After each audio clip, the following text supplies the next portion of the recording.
Most people think Korean cinema exploded because of Parasite. It didn't. Parasite was simply the moment the rest of the world finally looked. Long before it, there was Oldboy, a revenge story so shocking that filmmakers still study it today. There was Memories of Murder. Released years before Zodiac, it quietly became one of the greatest crime films ever made. There was Peppermint Candy, Joint Security Area, and dozens of others that were winning awards long before most international audiences had even heard of them. Film festivals already knew. Critics already knew. The movies were always there. The audience wasn't. So the first surprise is this: Korean cinema didn't suddenly become great. The rest of the world simply arrived late. But if these films were already incredible, why weren't they everywhere? The answer begins with a financial disaster, a crisis that changed everything. In 1997, South Korea was hit by the Asian financial crisis. Factories struggled, companies collapsed. The country needed entirely new industries. Most governments would have doubled down on manufacturing. South Korea made a very unusual bet. It invested in culture, movies, television, music, games. At the time, many people thought this sounded ridiculous. How could entertainment become an export? Nations were known for selling cars, electronics, or natural resources, not stories. To many economists, it sounded more like an artistic dream than a serious economic strategy. Today, we have a name for what happened: the Korean wave, or Hallyu. It's the reason K-pop fills stadiums, K-dramas dominate streaming, and Korean films are watched in almost every country on Earth.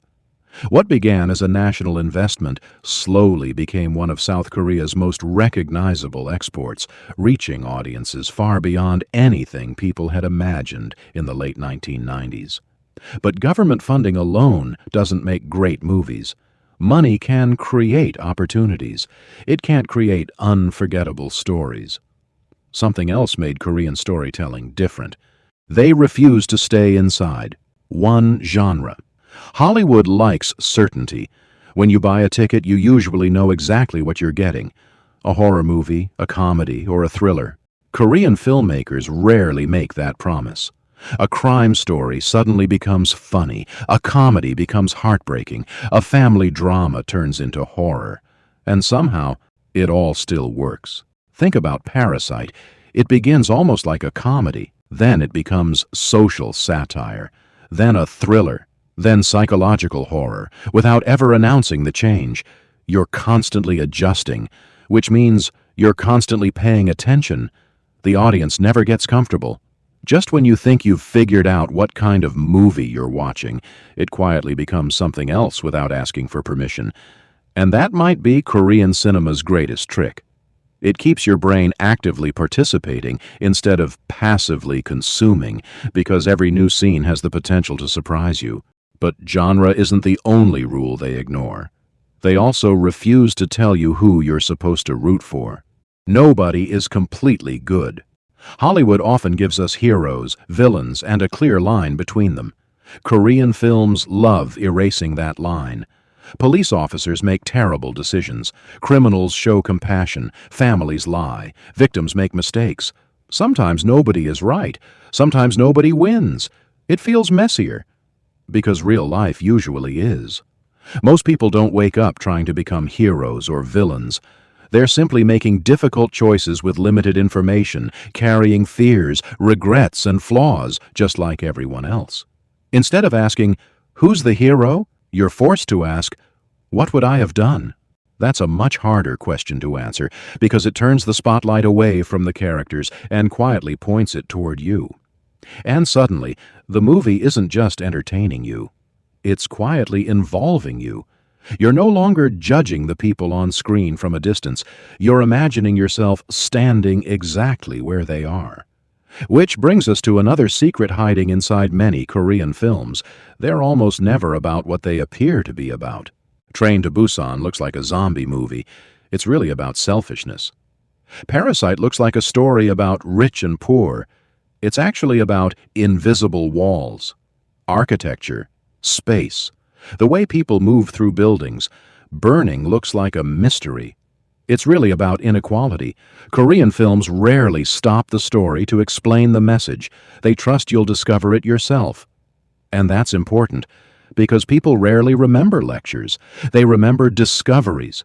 The ideas you uncover on your own tend to stay with you much longer than the ones someone simply tells you. The audience becomes part of the storytelling process instead of just watching it unfold. But even great storytelling wasn't enough. Something else happened. That changed who could actually watch these films. Streaming changed the rules.